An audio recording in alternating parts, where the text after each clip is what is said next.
in this passage, he is talking about technology and education.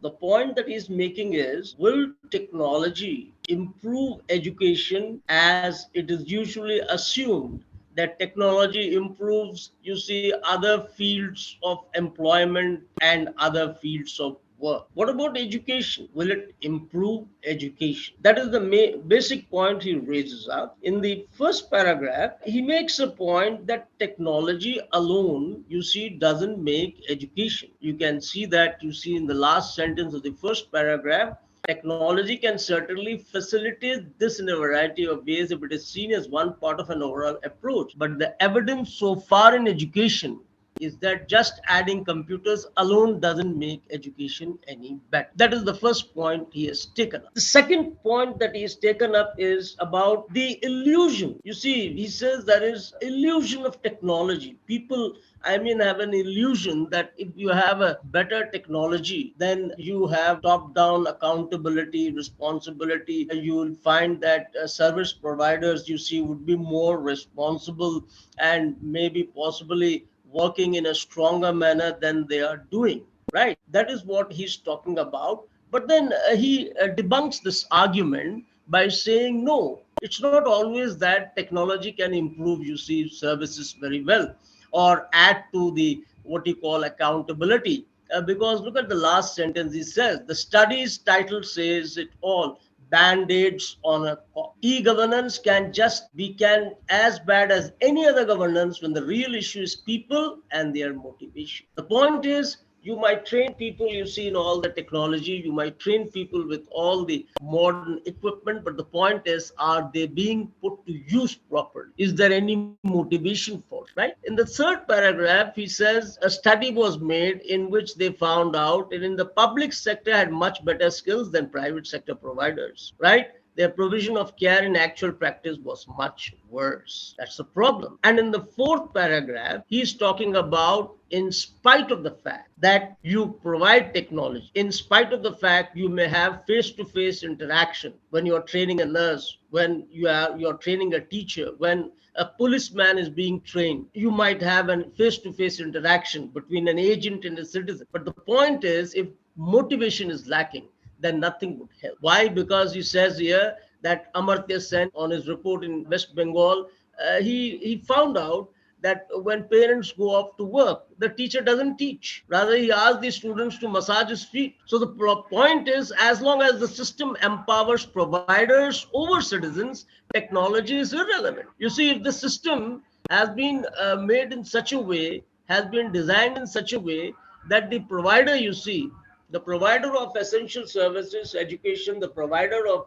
your customer services, right? If he is powerful over the citizens, then technology of is no use. You train the nurse, you train the teacher, you train everybody, but then unless they have a motivation to work, you just can't help. The next paragraph, you see, he talks about two things, and that is autonomy and accountability in basic education. It's not necessary. If you're looking for autonomy and accountability in basic education, what you have to look for, first of all, is you hire teachers who have the motivation to teach instead of hiring teachers who are looking for a job. If they have a desire to teach, then that could be something, you see, useful, and your technology can be put to better use, and your quality of education will not suffer, right? You can understand this in the last two lines: expressing their professionalism and vocation as a teacher through autonomy in the classroom. This autonomy has to be matched with accountability for results. It's not only through the test scores, but it has to be through what you call the quality of education. And then, of course, he comes to a recent study in Uttar Pradesh, you see, and if you have teachers, you see, on contract basis, the state could save a lot of money, you see. That's what he says here. Just the additional autonomy and accountability of contracts through local groups, even without complementary system changes in information empowerment, led to that much improvement. The first step to being part of the solution is to create performance information accessible to those outside the government. The important thing is you have to create autonomy and accountability. Even it's you are putting on the contract system, and they should be well aware of the environment of the local groups. You see, they should be in touch with them, and then The solution is to create performance information. Now, let's come to what you call the questions here. In the context of the passage, we can infer that the title band aids on a corpse in paragraph 2 suggests what? Obviously, if you give a training to nurses and then you say band-aids on a corpse, what does it mean? It means the electronic monitoring system was a superficial solution to serious problems. I mean, if you have an electronic monitoring system, then it's a superficial solution to serious problems. Technology has not been put to proper use. It cannot be the nurses who attended the clinics were too poorly trained to provide appropriate medical care. The nurses attended the clinics, but the clinics were ill equipped.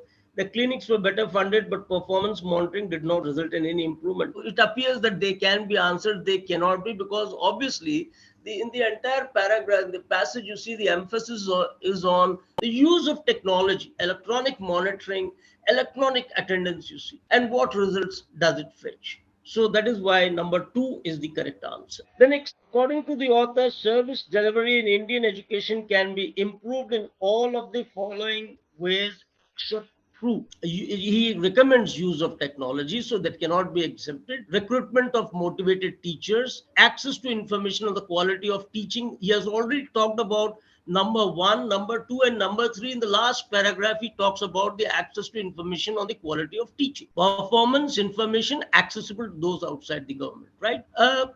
The last one is the answer, elimination of government involved. He doesn't talk about that anywhere. Now we come to the next question. Which of the following, if true, would undermine the passage's main argument? Undermine means would weaken all the passage's main argument. So if you look at number 1, absolute instead of moderate technological surveillance exercised over the performance of service provider, that would rather empower the system. The answer should be number 2, empowerment of service providers leads to increased complacency and rigid performance results. If you use this argument, it would undermine the passage's main argument, because actually he's talking about, the use of technology and the empowerment of service providers in a way so that they are able to bring out quality work. So number 2 is the correct answer. The others are incorrect. Number 4, the author questions the use of monitoring system in services that involves face-to-face interaction between service providers and clients, because such system, why does he question them? He questions them because such systems do not improve services that need committed service providers. The answer is number 1. The others are not correct. You see, you can't say that such systems are not as effective as the public sector or improve the skills, but do not increase the motivation of service providers, are ineffective because they are managed by the government. He doesn't say these things there. The last one particularly. The next question is, the main purpose of the passage is to do what? Critique the government's involvement in educational activities and other implemented intention services? No, he's not doing that. That's not his aim. Argue that some types of services can be improved by providing independence and requiring accountability. Yes, that is what he's talking about. Some types of services like medical, education service, medical service, they can be improved that way by more accountability and more autonomy. Analyze the shortcomings of government appointed nurses and their management through technology. No, that is only a point in passing. Find a solution to the problem of poor service delivery in education by examining different strategies. He doesn't examine this. He's only talking about this thing. Argue that some types of services can be improved by providing independence and requiring count. Right. Now let us come to the next passage. He's talking about the white-lipped ground snake. And this has to do with more with biological science, evolution, species, genetic traits, and all these things. So in the first paragraph, he talks about the research on the white-lipped ground snake and points out 2 things. That is, number 1, they are found exclusively in Ireland and in the Pyrenees Mountains that lie on the border between France and Spain. And then the next point he makes is here that, you see, they found a distinct lineage. The snails with the white-lipped shells was indeed endemic to the two very specific and distant places in question. That is, when the research showed that these snails were endemic, that is, they were restricted to places, number 1, Ireland, and number 2, Pi. Now, what he's going to talk about is he wants to tell us if these snails were isolated, if these snails were transported from one place to another, you see, would there be a genetic variation there? He would be talking about. Now, he says explaining this is tricky. I mean, what he has stated in the last sentence, that these snails were endemic to Ireland and Pyrenees, he says, and distant places in question, that is between France and Spain, you see, that lie on the border, you see, the mountain. So he says, this explaining is this is very tricky, you see. And why is it tricky? He tells us that he says creatures such as the white-lipped grouse snails could be explained by convergent evolution. He makes a statement there in the second paragraph, right? He says that some had speculated that the strange distribution of creatures can be explained by convergent evolution. And what is that? In which two populations evolve the same trait by coincidence, by chance. Two population, and here, of course, the snails, you see, they have evolved the same trait, same characteristics by chance. But then he makes a point, but the underlying genetic similarities between the two group rules that out, right? He says there is some kind of underlying genetic similarity between the two groups, and therefore explaining that through the convergent evolution is not exact, cannot be exact. And some scientists simply made a statement that the white-lipped variety, you see, grouse snails, they just spread over the whole continent, you see, then been wiped out everywhere besides Ireland and Pyrenees. But the researchers say their sampling and subsequent DNA analysis eliminate that possibility. Look, what kind of argument is going on in second paragraph? You see, he raises a point in number one, and in number two, he finds support for that point, and then he demolishes all the argument. He says they must have spread all over the continent besides Ireland and Pyrenees.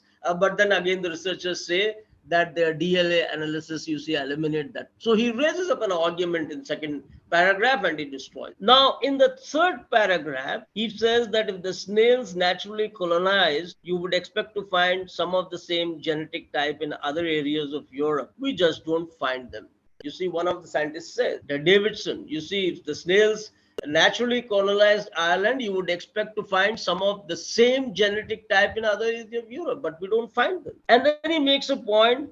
This point is made in order to destroy the idea of convergent. The second thing is, if they had gradually spread over across the continent, there would be some genetic variation within the white-lipped type, because evolution would introduce variety over the thousands of years it would have taken to spread from Pyrenees to Ireland. You see, that argument is also destroyed, where he said in the previous paragraph, you see, they must have spread all over the continent. If they had, then there had to be some kind of genetic variation. And he says that variation doesn't exist in the genes, you see, of the sample, right? So there is a third possibility. The third possibility is that the organism gradually expanding its range, large populations instead were somehow moved en masse to other locations within the space of a few dozen generations, ensuring a lack of genetic variety. The idea is these snails were perhaps being eaten by people, eaten by traders, and they must have moved these snails, you see, in their means of transport to some other place. If that kind of movement, which is not voluntary, that kind of movement would not result in any genetic variation. You see, if it's a natural movement of the species, of the animal, of the insect, if it's a natural movement over thousands of years, there would be a genetic variation. But if they were transported, you see, then there wouldn't be a genetic variation. That is the point he makes here. And the next paragraph, he says there's a very clear pattern which is difficult to explain except by involving humans, Davidson said. And he talks about, you see, Ireland being colonized roughly 9,000 years ago. And the oldest fossil evidence of grouse snails in Ireland dates to roughly the same era. Additionally, there is archaeological evidence of early sea trade between ancient peoples of Spain and Ireland. That's what the point I was making. I mean, humans, you see, were inhabiting, colonizing Ireland 9,000 years ago, and these snails, you see, date back to that time. And there is evidence, you see, that there was trade between Spain and what you call Ireland via the Atlantic, and even evidence that humans routinely ate these types of snails before the advent of agriculture, as their burnt shells have been found in Stone Age trash heap. So that means they have been transported from one place to another place. If that is the case, then what is the simplest explanation? He says boats. How did the snails spread all over Europe? How? Was it through convergent evolution or was it through something else? He says no, boats. These snails may have inadvertently traveled on the floor of the small coast hugging skiff these early humans used for travel. They might have got stuck to the bottom of the boats, you see, the floor of the boat, of the skiff, and they have been intentionally carried to Ireland by the seafarers. So number one is inadvertently, that is, these snails may have unintentionally, you see, traveled on the with the things, you see, they must have stuck and they must have been transported to other place, or they have been intentionally carried, you see, to Ireland as a source of food. The highways of the past were rivers in the ocean, as the river that flanks the Pyrenees was an ancient trade route to Atlantic. He's just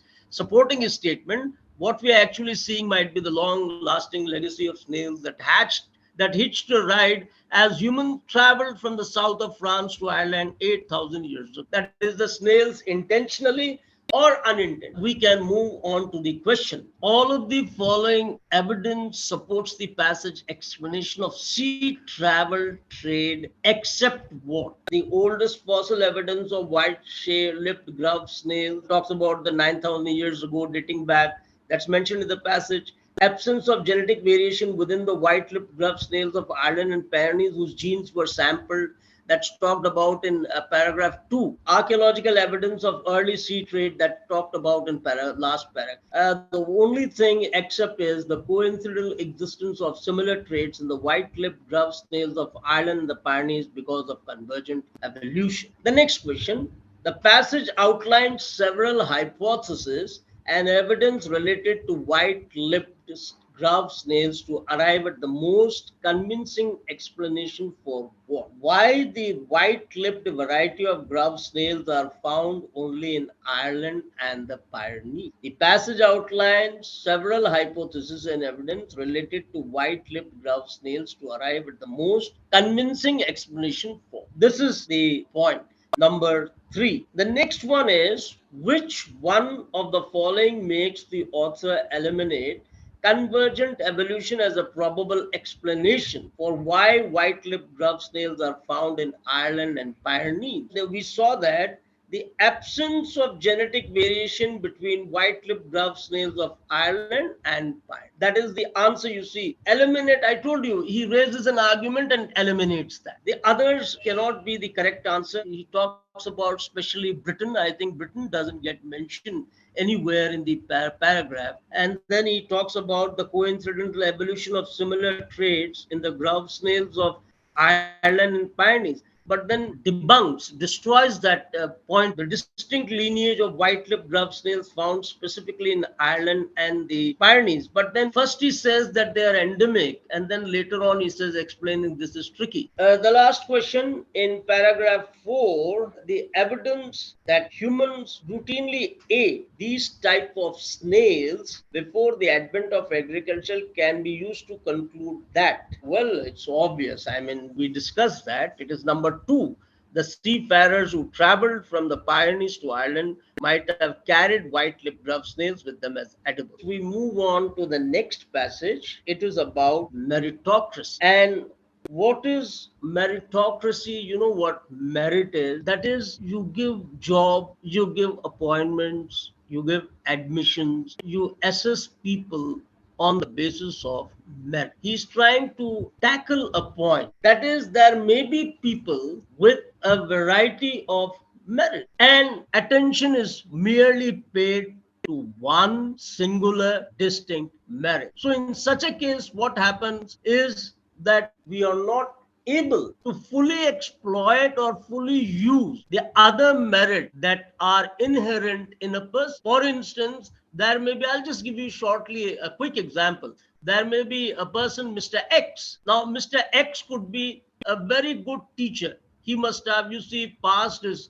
graduation, post-graduation with high marks, and he must have done his B.Ed or M.Ed or Ph.D., whatever it is, and he's a very good teacher. Now, he is appointed on the basis of merit. He gets the appointment of a professor. Okay, now that same Mr. X at the same time could be a very good painter, could be a very good poet, could be a very good computer savvy operator. But then the only looming merit that is looked at is his teaching ability. The other merits you see are just overlooked. That is one of the points he raises here. The first point, he says, the complexity of modern problem often prevents or precludes any one person from fully understanding them. He gives you an example. If you want more specialized and diverse people, experts are required in this society.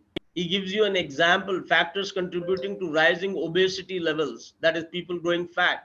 For example, include transportation systems and infrastructure, media and convenience food, changing social norms, human biology, and psychological factors. So the point is, the multidimensional or layered character of complex problems also undermines the principle of meritocracy, the idea that the best person should be high. But he says the idea there is no best person. When putting together an oncological research team, you see, oncological has to do with the study of cancer. A biotech company such as Gilead or Gentech would not construct a multiple choice test and hire the top scorers or hire people whose resumes score highest according to some performance. Instead, they would seek diversity. They would build a team of people who bring diverse knowledge bases, tools. And you can't just depend upon one expert. That is what the point is trying to make. You require a lot of complexity, a lot of diversity. There are many people with multiple skills in the same field of cancer, in the same field of oncology. The point is to bring them together and hire their self, right? Now, the second point that he makes here is for the best in the second paragraph.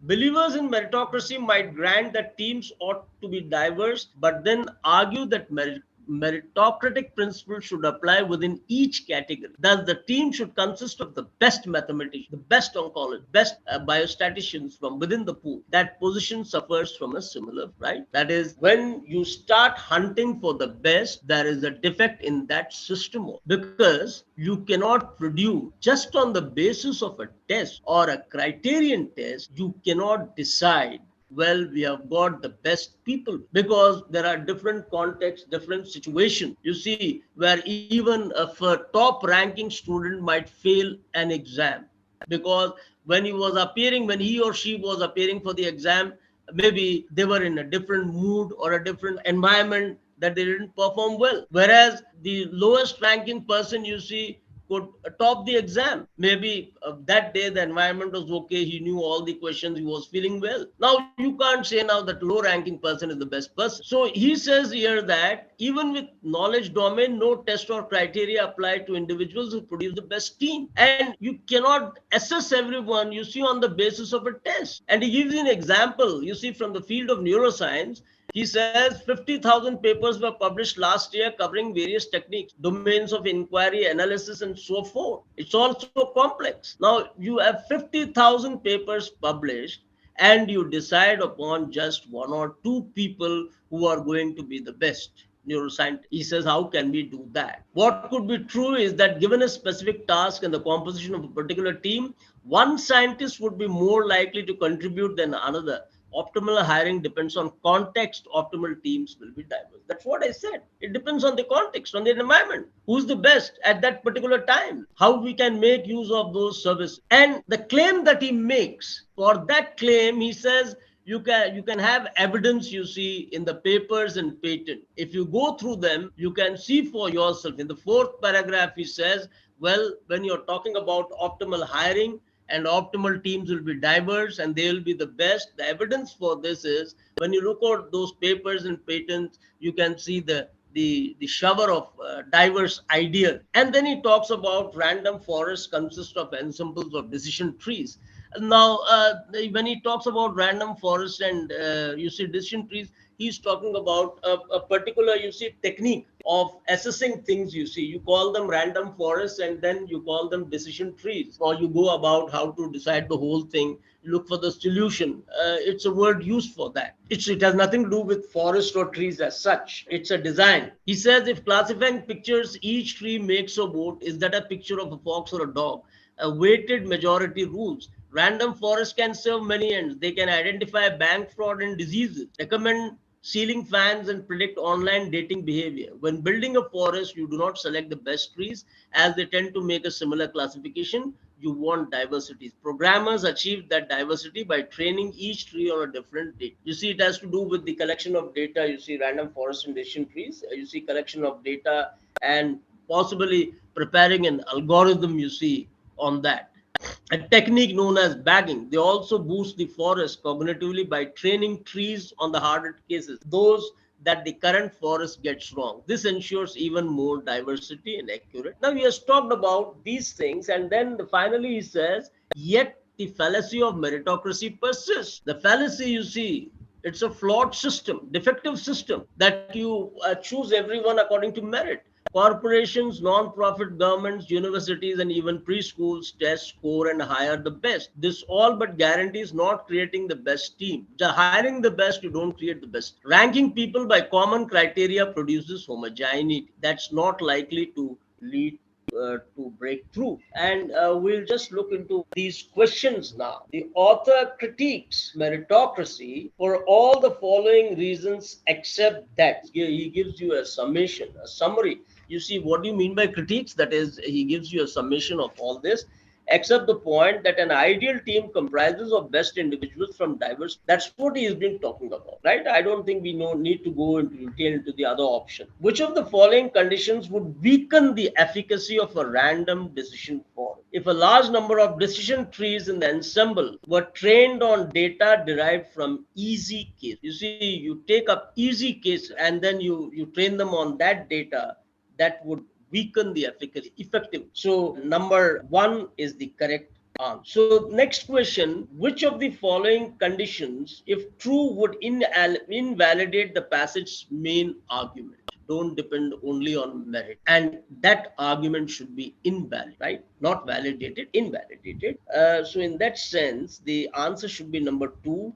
If top scorers possessed multidisciplinary knowledge that enabled them to look at a problem from several perspectives, that would invalidate the passage's main argument. Why? Because he's not talking about the top scorers. He's talking also about those people who may not have ranked on merit, but who still possess the ability, who still have, you see, merit in their work. And then the next one, on the basis of the passage, which of the following teams is likely to be most effective in solving the problem of rising obesity level, that he started at the beginning in order to illustrate his point in the first paragraph. So on the basis of passage, a team comprised of nutritionists, psychologists, urban planners, media personnel, who have each performed well in their respective subject. The answer is number two. The last question is, which of the following best describes the purpose of the example of neuroscience? The answer is, in the modern age, every field of knowledge is so vast that a meaningful assessment of merit is impossible. You cannot possibly assess everything. You've got so many people, you see, working on a particular field. So how do you decide that only one person is a top ranker? The others, you see, cannot be what you call the correct answer. Now we come to the next passage, and this is about metric fixation. And he explains to us at the beginning what metric fixation is. He says that more and more companies, government agencies, and institutions and philanthropic organizations are today in the grip of a new phenomenon, and that new phenomenon is metric fixation. And he defines what metric fixation is. The key components of metric fixation are the belief that it is possible and desirable to replace a professional judgment with numerical indicators of comparative performance based upon standardized data. That is, in other words, instead of, you see, giving a subjective judgment, a professional judgment, you create a numerical indicator for that particular judge, right? You do that. That is, instead of going for professional judgment, you look for a numerical indicator of comparable, you see, performance on standardized data. That is the first point he takes up. He says that the best way to motivate people within these organizations is by attaching rewards and penalties to their measured performance. You reward them or you penalize. He's talking in terms of what you call companies, organization, and that is how you see metric fixation would help. The rewards can be monetary in the form of pay for performance or reputational in the form of college rank, hospital ratings, surgical report cards, and so on. But the point is, he talks about another point here, and that is the most negative, you see, the dramatic negative effect of metric fixation is its propensity to incentivize gaming. And what does that mean? He explains that is encouraging professionals to maximize the metrics in ways that are at odds with the larger purpose of the org. You see, possibly the boss, you see, give you very high marks or high rating, which may not be deserving. You may not deserve that. So how do we control that? How? And he gives another example. If the rate of major crimes in a district becomes the metric according to which police officers are promoted, then some officers will respond by simply not recording crimes or downgrading them from major offenses to misdemeanor. Right? They might hide the crimes. Suppose if it is a metric fixation, the system tells or the police officers, well, you will be promoted if your city or if your police station, you see, area registers less than 100 crimes. I mean, just for this desire for promotion, for the greed for promotion, they might point out, well, we don't have more than 100 crimes. They might treat cases very lenient only because they want a promotion. And then he take case of surgeons. When the metrics of success and failure are made public, affecting their reputation and income, some surgeons will improve their metric scores by refusing to operate on patients with more complex problems. Yes, I mean, if surgeons were to be metrically fixated, you see, then their surgical outcomes results would be negative. The patients will suffer. The surgeon will avoid complicated operations because he knows if he fails in that operation,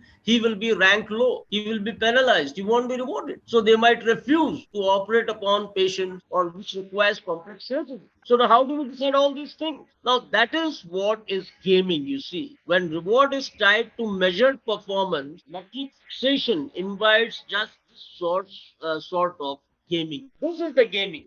They bungle with the data or fudge with the data. Why? Because you give the correct data, you may not be promoted. The surgeon refuses to attend to complex surgery. The police officer refuses to divulge the exact number of crimes or even attend to them. So that is one of the negative effects. And then he talks about metric fixation. It leads to a variety of more subtle, unintended negative consequences. That is, these include goal displacement, and he talks about what you call, which comes in many varieties. When performance is judged by a few measures and the stakes are high, right? People focus on those measures often at the expense of others. That is, he's repeating the point. That is, once you start possibly declaring this metric fixation, your goals, you see, are displaced. The best known example is teaching to the test, a widespread phenomenon that has distorted primary and secondary education in the US since the adoption of the No Child Left Behind Act of 2001. Now,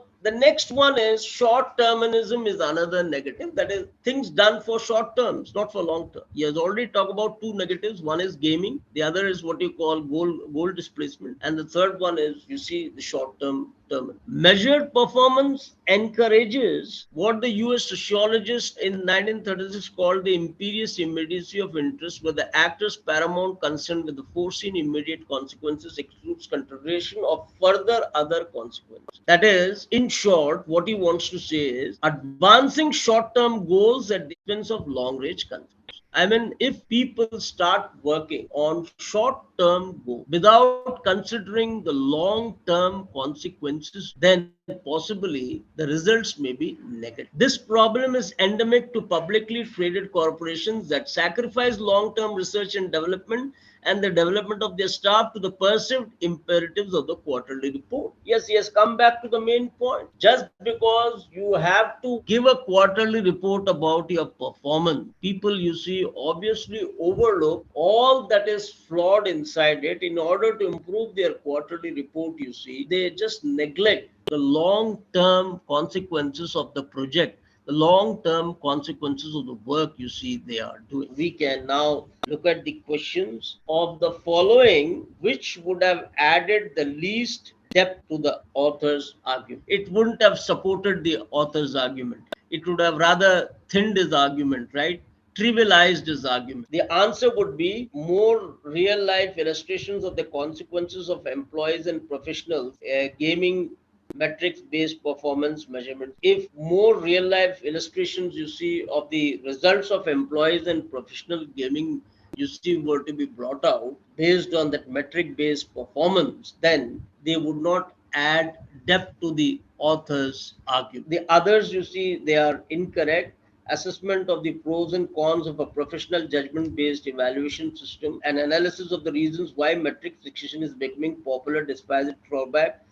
These would not weaken the argument. So, number three is the correct answer. Which of the following is not a consequence of the metric fixation phenomenon mentioned in the passage? Which one of them?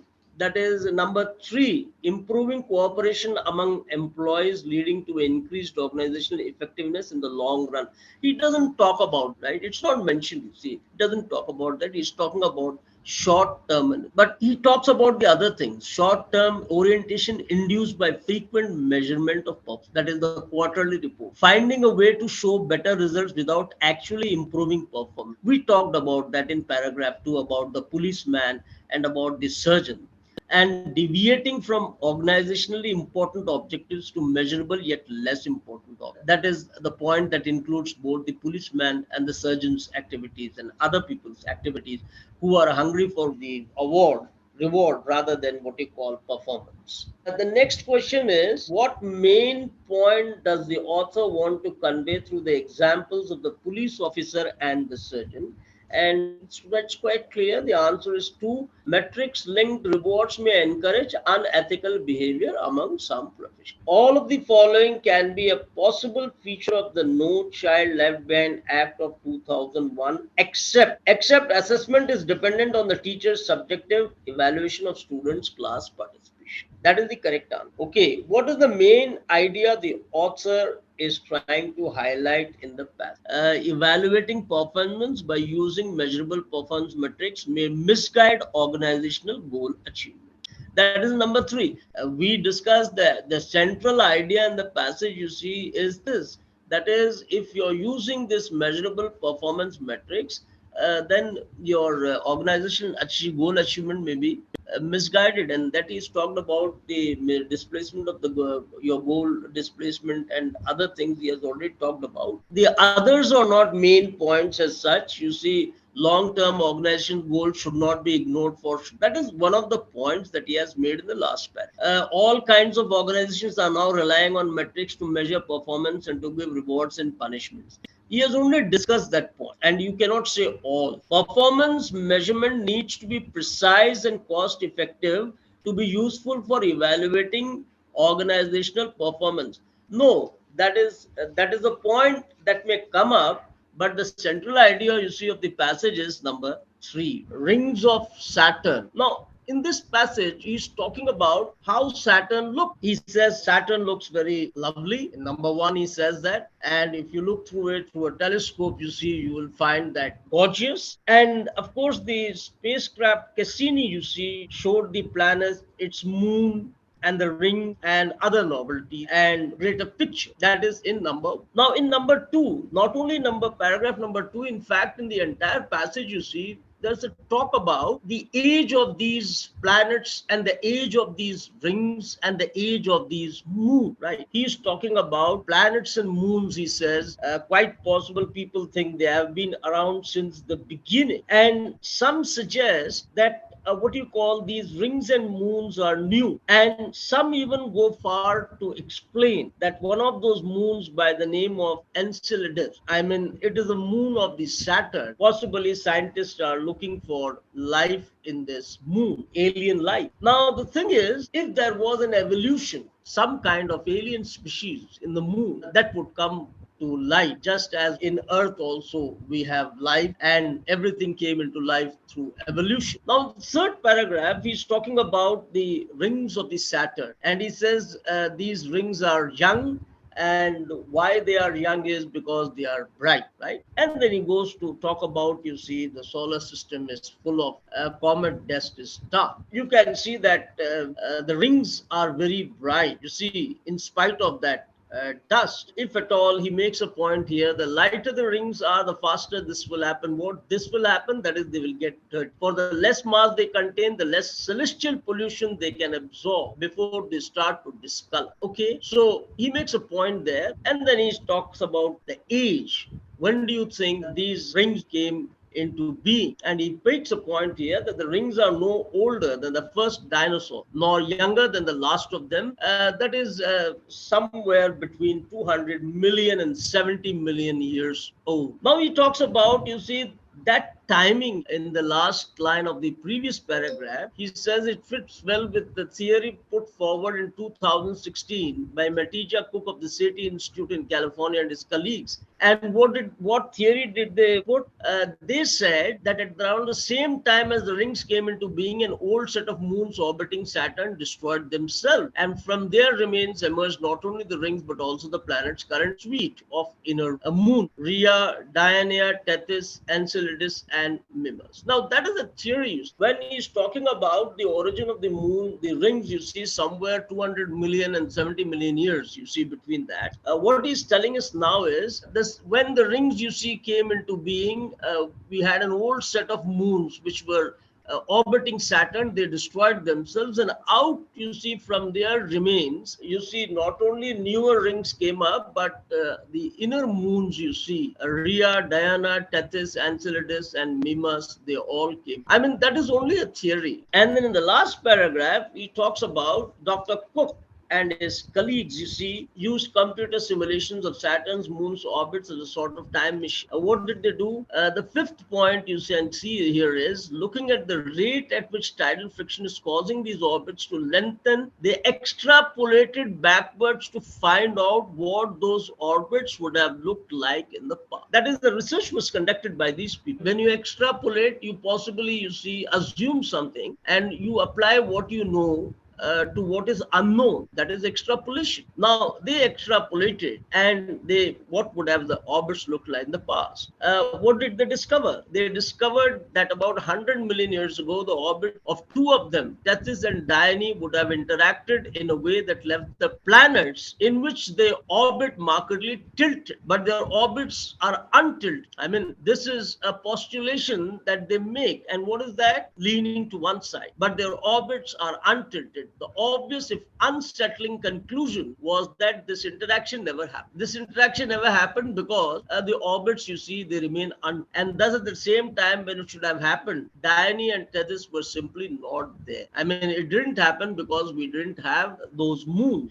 They must have come into being. The point is that he's trying to make is, he's trying to compute the age of the rings and the moons, you see, around Saturn. And it's still undecided, you see, as per passage, whether anything of this, which one, you see, possibly came first, or what happened to those, what you call, moons, if at all they were there. So we come to the first question. It says the phrase leaving laundry hanging on a line downward from a smokestack is used to explain how the ringed planet. Yes, you have a line there, you see, in paragraph number 3, you have, out in such a mist is like leaving laundry hanging on a line downward from a smokestack. It will get dirty. A smokestack is supposed to be something like a funnel or a small chimney, you see, through which the smoke can pass. Now, what does that mean? He says that the phrase planets is used to explain what? It is used to explain the rings discolor and darken over time. It will get dirty. You see, he says, so metaphorically, it's about the rings, you see, that could be discolored and darkened over time. The next question, data provided by Cassini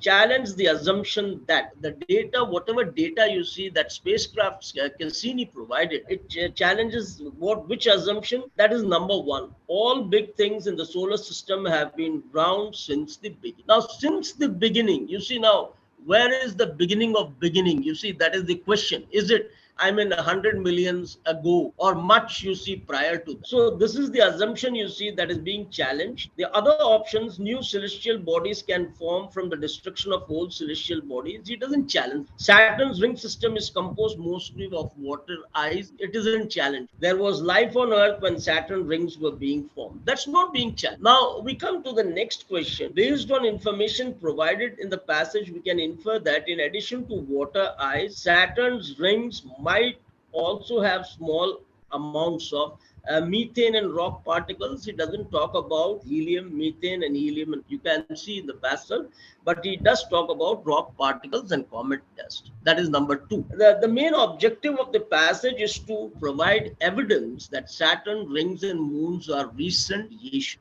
Because in the last paragraph, he rules out the point that those two moons you see weren't there. If they had been there, then the orbits would have been tilted, but the orbits are untilted. Therefore, those moons weren't there. And that is why they must have come into being later. The last line. That's the correct answer.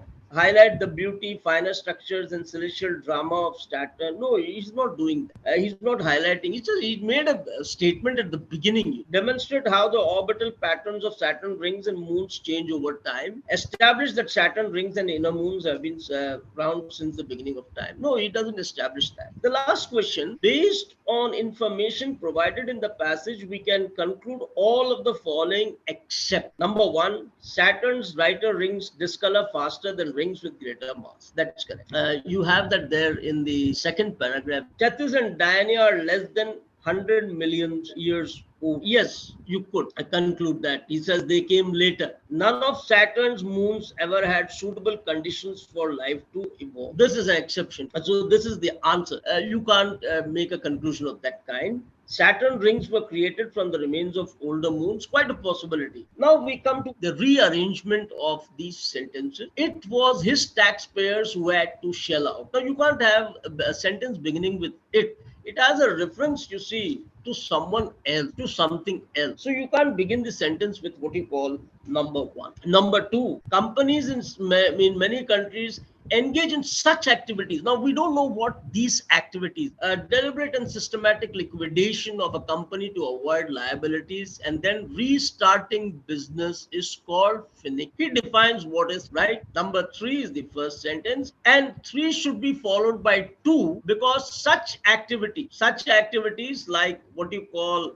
restarting the business, deliberate and liquidation of a company to avoid liability. Those are the activities. So number two should be the next point. And then number four, there's an example about phoenixing. So the Australian Minister for Revenue and Services discovered in an audit that phoenixing had caused the Australian economy between 2.9 billion and 2.9 billion and 5.1 billion last. And the last sentence is number one. It was his taxpayers who had to shell out much as who's the Australian Minister for Revenue. So then you have 3 to 4. Now we come to the next sentence. He says self-management is thus defined. You can't begin a sentence by saying it is thus defined. That means you have already talked about something about self-management in a previous sentence. You are concluding upon that. So you can't have that as the first. Okay, most people with progressive diseases like dementia prefer to have control over their own lives and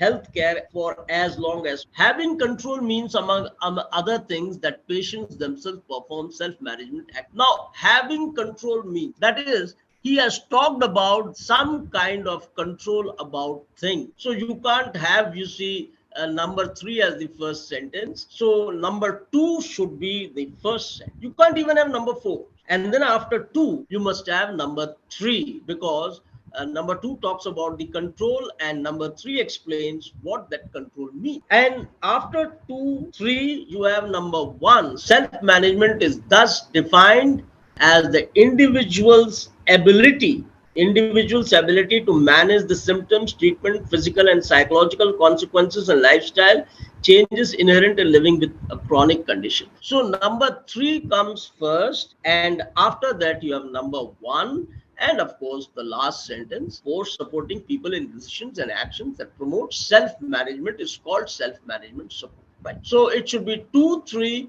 1, 4. Now let's come to the next cluster. Here you have they. Number one, they. Number two, they. You can't have number one and two as the first sentence because we don't know what they refers to. Now you have choice between like the dieter and doing the right thing. Look at these sentences. You say like the dieter who would rather do anything to lose weight than actually eat less. The business elite would save the world through social impact investing and philanthrocapitalism. And then he talks about what you call doing the right thing and moving away from their win-win mentality. Now, if we take number 4, the first one, we don't know what there refers to. We should have a reference point for there. You can't put it at the beginning. So, in the available context, number 3 is the first sentence. After 3, because he has talked about social impact investing and philanthrocapitalism, he has talked about these two things, and the business elite would save the world. Investing. Then you carry it further with number 2 by saying they would fund 1 million of the buzzword programs rather than fundamentally question the rules of their game or alter their own behavior to reduce the harm of the existing distorted, inefficient. They would fund 1 million. It's an illustration of what? Of social impact investing and philanthropy. And then after 2, you have number 4, doing the right thing and moving away from their win-win mentality would involve real sacrifice. Number 4 and then number 1. So the correct option would be 3, 2, 4, 1. Now let's look at the last sentence. See, you have 2 sentences beginning with in the era of smart world, but how.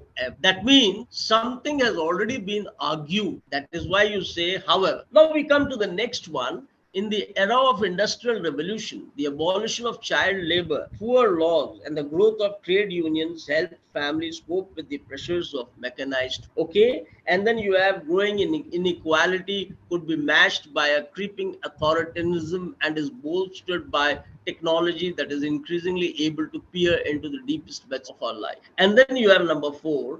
New institutions emerge which recognize ways in which workers could contribute to and benefit by economic growth when rather than if their jobs are hot. Now, that is the first point because it number 1 talks about, you see, the labor force, the working force, the employed force, and it also talks about the automation or the technology which it talks in about in number 3 and in number 2. Okay, see, you have mechanized work and then you have automation here in number 4, and 4 is a general statement. So we begin with what you call number. Now after 4, he talks about in the era of industrial revolution, the abolition of child labor and poor law and the growth of trade union help families cope with the pressures of mechanized. So number 2 should follow. After 2, you have 1.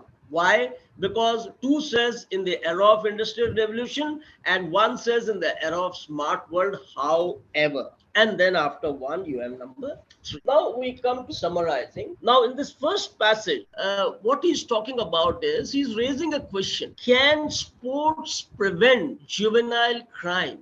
Can sports have a deterrent effect? That is a frightening effect, a preventive effect on delinquency or juvenile crime? That is the question he is raising. And you can see for yourself, he says in this first line, researchers failed to find any consistent relationship between sports participation and deviance, right? They couldn't find any relation. Now, when you see, the initial studies were based on cross-sectional data studies, you see, and the effects were captured and they worked on it. And it was problematic to test and verify the temporal sequencing of events suggested by the. That is, the data was possibly insufficient. The statistics, the numbers, the figures were possibly insufficient because they couldn't establish the deterrent theory. And what was the deterrent theory? The deterrent theory was that sports participation would possibly prevent, you see, juvenile crimes or juvenile delinquents. And the final thing he says, just how closely sports participation was linked to social class indicator. Now, which one of these would be the best, you see, summary of what has been stated there? Now, let us look at 1. There is a direct relationship between sports participation and delinquency, but it needs more empirical evidence. No, that is not the point. You see, he's not establishing, you see, a direct relation. He's just postulating. Okay. Number 2, contradicting the previous optimism, latter researchers have proved that there is no consistent relationship between sports part.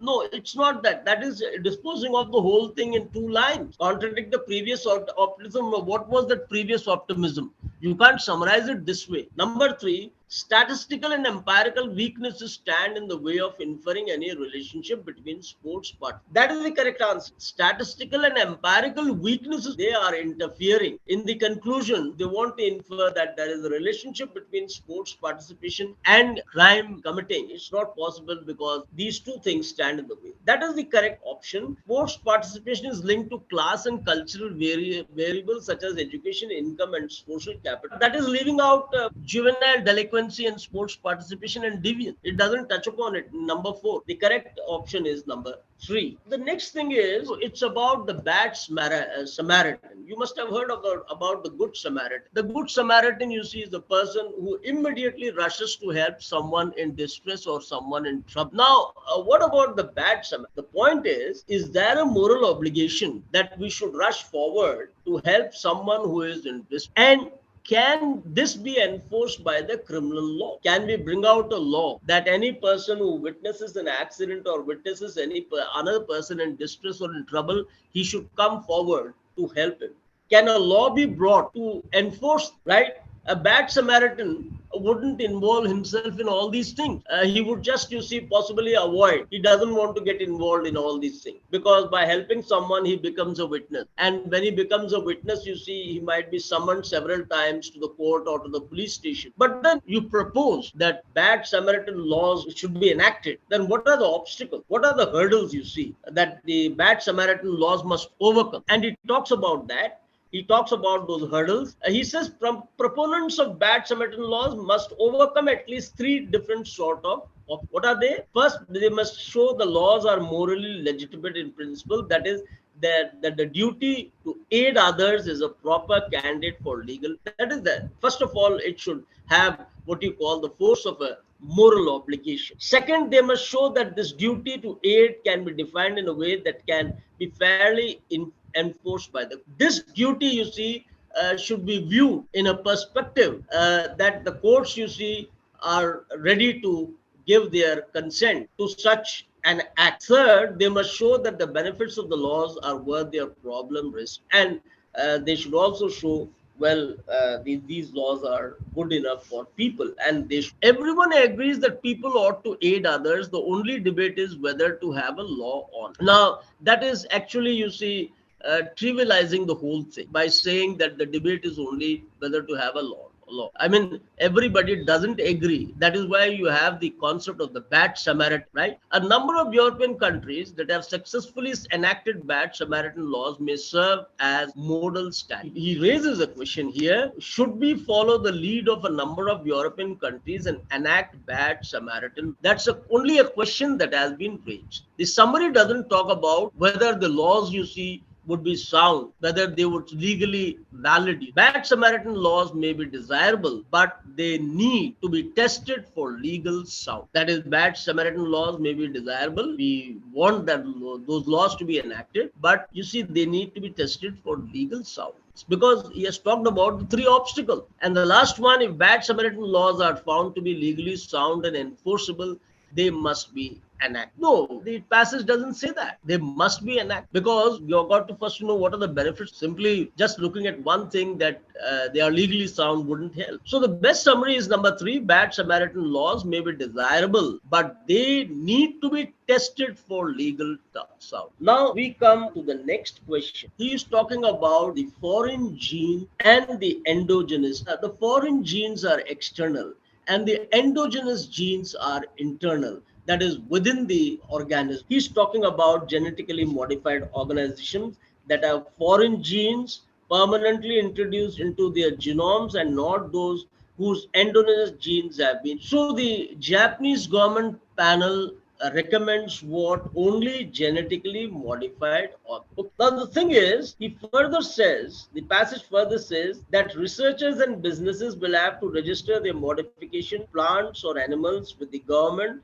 with the exception of microbes cultured in containers. Reactions to the decision are mixed. While lauding the potential benefits of genome editing, an editorial opposes across the board permission. Unforeseen risks in gene editing cannot be ruled out. All genetically modified products must go through the same safety and labeling processes regardless of method. I mean, if there is a differentiation between the endogenous editing of genes and the genetic modification of the organisms you see introduced into the genomes, then you see there has to be, they should go through the same safety and labeling process. So now we look at these summaries. A government panel in Japan says transgenic modification and genome editing are not the same. That is simplifying the whole thing in one line. It doesn't talk about the risk factor. Creating categories within genetically modified products in terms of transgenic modification and genome editing advances science but defies law.